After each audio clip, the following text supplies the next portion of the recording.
Welcome to Matt on Foil. Welcome to another video. This time I was able to use the Parawing, the Ansys Parawing, the Roger. Thank you very much, Michi, for giving me that to use. It was really special to use your personalized, your customized raw hand Parawing. That was awesome. Before we get into the video, thank you very much, Felix Steiger. He actually bought me 3 coffees on Buy Me a Coffee. The link down below if you want to support me, buy me a coffee. For you, it might be $5, $10. For me, it means the world. So thank you very much for supporting. I really appreciate it. So let's get back into the video. Here you can see me actually on the beach, walking around, getting to know that Parawing. So when I first got that Parawing, it was just a little package, and Michi handed it to me and said, first go on the beach and see how it behaves. And I went on the beach, and actually it was not that difficult. It reacts pretty quickly, so you don't make too many movements. If you want to depower it too much, hold it too much to the front, it starts flapping and pulls you. But if you hold it a little bit more to the back, it's actually quite solid, stable feeling, but it's really easily handling. If you go to the left and right, it reacts super quickly. Then I tried to take it in, and I just had to pull the lower end of the bar and it would drop, and then you can follow the lines and take it in. But as you can see here, it's still a pretty big bag, so there's a lot of sail floating around, so you really have to see how you take it in.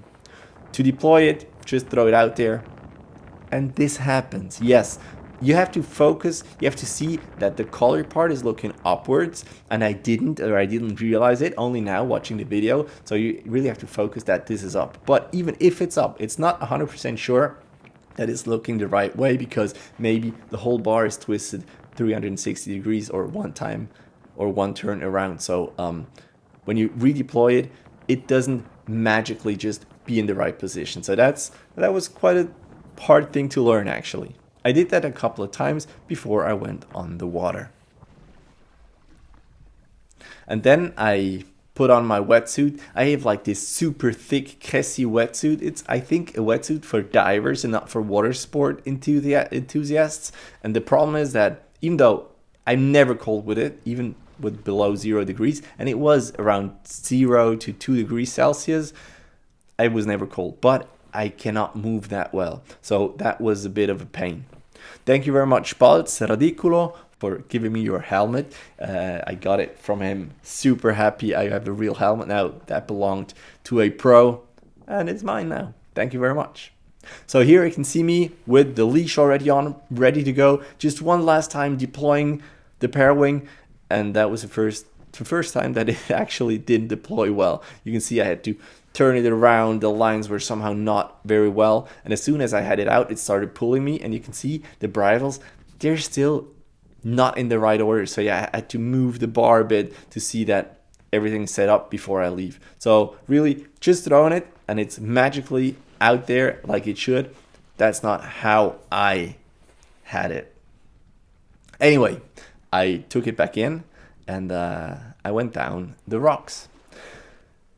Now the Insta360 is a super camera that follows you around, yes, but I should have changed it to 8K because I wasn't able to zoom in. I thought I would just go once out and then come back again and then maybe put it on to take it out, but that didn't happen. You'll see why. So I took my gear and walked down the big stones, and that was actually difficult with my big downwind board, the big foil and everything, the wind that pulled and pushed, so I almost fell, but fortunately nothing happened. Then I went into the water, really 6 degrees, but I couldn't feel anything. It was warm enough, that wasn't an issue.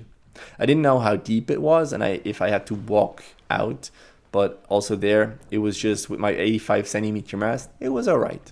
I walked out a little bit and I deployed the Parawing, the Roger, first time on the water.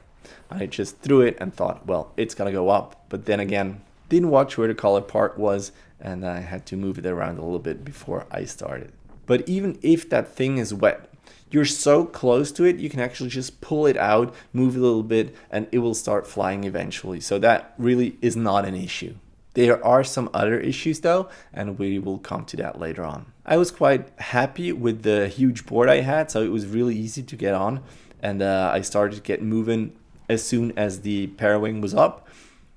But I didn't want to get on foil too soon, so just cruising along, and then I thought I would come back as soon as possible. But after a couple of meters, there were actually the waves already there, and I was on foil, and I thought, well, this is so easy, I'm not coming back. And actually the first part, going out, was not really a problem. I was on foil pretty soon. I was able to take it in and surf the waves pretty well. Maybe also because close to shore, the waves weren't that big yet and the big foil wasn't an issue. So I was going a couple of 100 meters on foil, which was super nice. And Michi, who was also out, he came and saw how I was doing.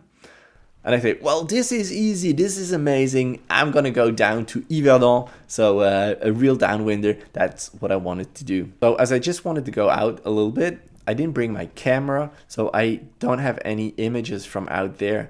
But thank you very much, Michi. You're such a pro, flying around with your Parawing, surfing without, and having your camera ready. And he was actually the one who filmed me a little bit. So all the films you see from out there, they're from Michi. Thank you very much. So here you can see a little clip of me foiling, and you see I'm not very stylish. I just tried to stay on the board, not get pulled down, and yeah, try to stay on foil, try to get in the waves. And sometimes it actually worked. Sometimes it worked a little bit better than here, but usually it was a couple of maybe 50 to 100 meters, and then I was too slow for the big waves and I fell. And then there was Michi around, there was balls carving around, and it was super fun to watch these guys do their tricks. It's crazy. And I hope that eventually I'm gonna not be as good as them, but I'm gonna be a little better and can enjoy that downwinders as well. You can either sit on the board, hold your Parawing up, or just sit on the board and have that back part of the handle and it just sits in front of you, which is really nice to relax the hands. I didn't have a harness. I would probably wear one the next time I go, but that's really not an issue. What I have to take care though, next time, if there's a next time, Michi, please let there be a next time. If there's a next time, I have to take care that if I take down my Parawing, that I don't do it in front of the board. Because once I was surfing down a wave and I was quite fast and I took down a Parawing and it actually went over the board. Then I fell and I went with my board through the bridles and the Parawing was around in the board, around the foil. So I had to let everything go and see that the foils didn't cut the Parawing. So that was the only time where I thought, well, I have to take care that I don't break it. But eventually I figured it out.